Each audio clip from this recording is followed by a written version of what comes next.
ሰላም እንዴት ናችሁ? ደህና ናችሁ ወይ? እኛ ደህና ነን፣ እግዚአብሔር ይመስገን። እኔ ብሩክታዊት እባላለሁ፣ ጓደኛዬ ደግሞ ልዑዳን ትባላለች። አንድ ሀሳብ ይዘንላችሁን የመጣ ነው። ይህም ሀሳብ አረብ ሀገር አዲስ መምጣት ለምትፈልጉ ኢትዮጵያ ፕሮሰስ ጀምራችሁ ላላችሁ ልጆች የሚሆን ሀሳብ ነው። ስለዚህ ሼር በማድረግ አድርሱላቸው ማለት ነው።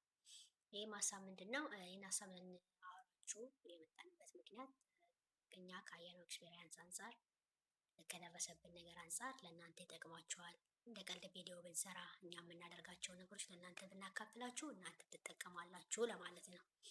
እሷ ጓደኛዬ ናት። አዲስ ነው የመጣችው፣ 3 ወሯ ነው ገና እና አሁን ነው እኔ ጋር የመጣችው። እኔ ጋር አልነበረችም፣ ሌላ ቦታ ነበረ የምትሰራው።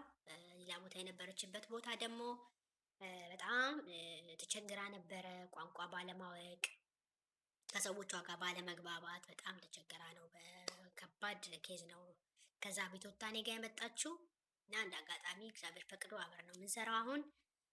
እና ምንድነው ልንላችሁ የምንፈልገው ነገር በመጀመሪያ ደረጃ ማስተላለፍ የምንፈልገው መልእክት ምንድን ነው? ለአረብ ሀገር ለመምጣት ከኢትዮጵያ ፕሮሰስ ጀምራችሁ ያላችሁ፣ አሁን ላይ እየጀመራችሁ ወይም እያሰባችሁ ያላችሁ ልጆች ካላችሁ እንደ ምክር ልንላችሁ የምንፈልገው ነገር ምንድን ነው? ቋንቋ ለመማር ሞክሩ። በምን መልኩ ነው መማር የምንችለው ካላችሁ የተለያዩ ቋንቋ የሚያስተምሩ ዩቱብ ላይ ቲክቶክ ላይ አሉ። እሱን ሰርች በማድረግ ጥቃቅን የሆኑ ነገሮችን የቤት እቃዎችን ነይ ሂጂ አምጪ፣ ሲደክማችሁ ደክሞኛል፣ ሲያማችሁ አሞኛል፣ ሐኪም ቤት ውሰዱ፣ ስራ ካልተስማማችሁ ቢሮ ውሰዱ ለማለት እንኳን የሚያስችሉ ጥቃቅን የአረብኛ ቃሎችን ለመማር ሞክሩ። ሲኦሲ ስትማሩ በዛውም ጎን ለጎን ቋንቋን ለመማር ሞክሩ።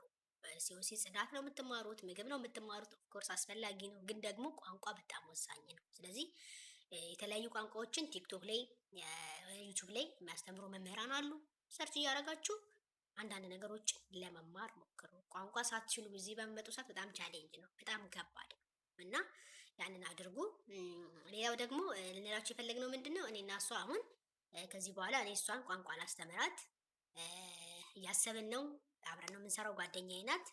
እኔና እኔ እሷን ቋንቋ እያስተማርኳት ቪዲዮ እንለቃለን። ለእናንተ እዚህ ያላችሁ፣ እዚህ መታችሁ ቋንቋ ማታውቁ፣ ኢትዮጵያም ያላችሁ ለመምጣት ፕሮሰስ ላይ ያላችሁ ቋንቋ ማታውቁ ልጆች እኛ እንደ ቀልድ እኔና እሷ የምንለቃቸው ቪዲዮዎች ለእናንተ በእርግጠኝነት እንደሚጠቅማችሁ ተስፋ እናደርጋለን። ስለዚህ ከዚህ በኋላ እናንተ ሀሳባችሁን ስጡ፣ ቲክቶክ ላይ ኮመንት ላይ ጻፉልን።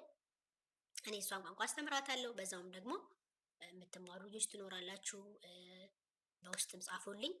እኔ በተቻለኝ አቅም በማውቀው በቋንቋ ለማገዝ ፈቃደኛ ነኝ እላችኋለሁ። ጓደኞቻችን እናመሰግናለን። መልካም ጊዜ ይሆንላችሁ።